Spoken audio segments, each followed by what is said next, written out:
গড়িয়া হাজার মেয়েদের মতো আরশোলা দেখলে ভয় পালিয়ে আসে না।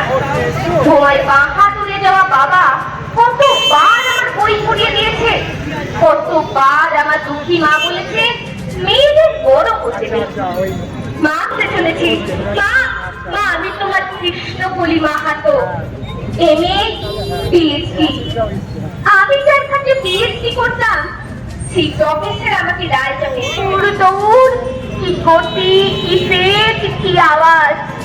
আমার মনে হলো বিমান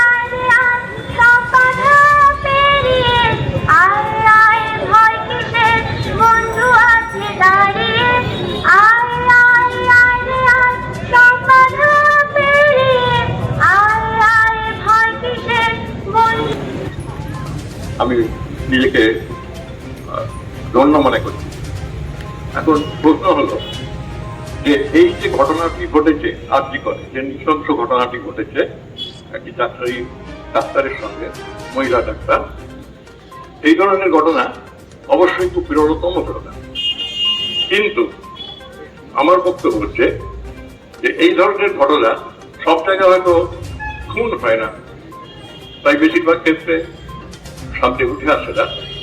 কিন্তু এই ধরনের ঘটনা কিন্তু দৈনিক আমাদের দেশে ঘটতেই থাকছে। ছোটখাটো একটা আমি উদাহরণ দিই, সেটা হলো বেশ কয়েক বছর আগে, 8-10 বছর আগে হবে, আমার চেম্বারে একজন পেশেন্ট এসছে একটা বাচ্চা মেয়েকে নিয়ে, 15 বছর বয়স, মেয়েটা বিবাহিত, অর্থাৎ তাকে বিয়ে দেওয়া হয়েছে। আমি বললাম যে এত বাচ্চা বিয়ে দিলেন কেন? এবং ডাকাতরা ডাকাতি করতে আসে না মেয়েদের বিক্রয় দিতে আসে সেটা আমরা বুঝতে পারি না, কিন্তু দল বেঁধে আসে, মেয়েদের উজ্জ্বল দিয়ে যায় এবং যাওয়ার সময় টাকা পয়সা যেটুকু পাই নিয়ে চলে যায়। আমরা গরিব মানুষ, আমাদের ঘরে কি থাকতে পারে না, কিন্তু তবু আমাদের ঘরেও ডাকাতি হয়। বাংলাদেশের প্রত্যন্ত গ্রামে গঞ্জে কিভাবে তারা অত্যাচারিত হচ্ছে। আজকে আমাদের সহপাঠী আমরা একসঙ্গে নির্বাচনে পাশ করেছি, বড় হয়েছি। আমি চন্দ্র সেনকে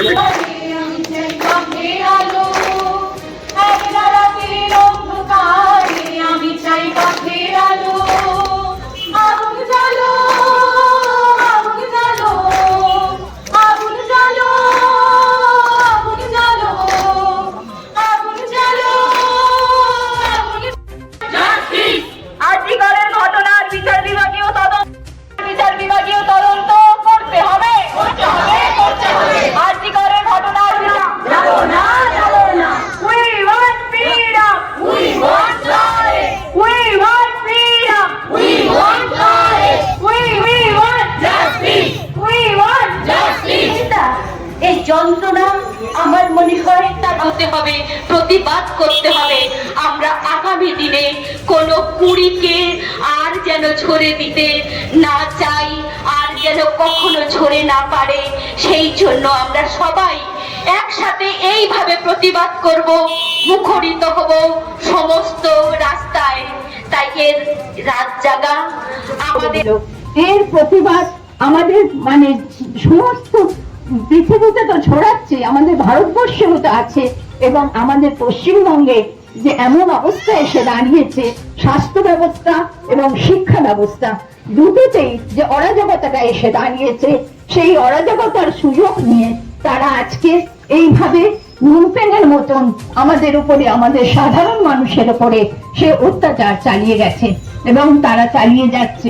এই ঘটনার আমরা তীব্র নিন্দা করি এবং সবচেয়ে বড় কথা, এই যে ঘটনা ঘটেছে তার যে শাস্তি আমরা যেন তার উপকারণে যে করেছে এই ঘটনাটা, যারা করেছে লোককে জানাও এবং তোমরা প্রতিবাদ করতে শেখো।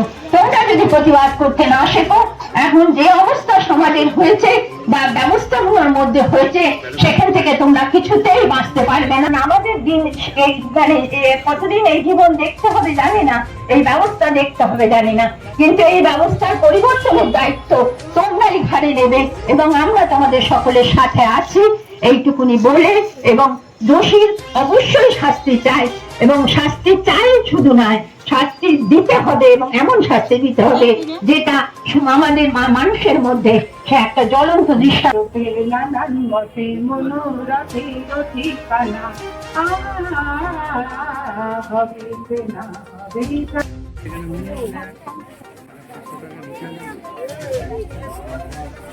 সোজা হয়ে নে, সোজা হয়ে নে।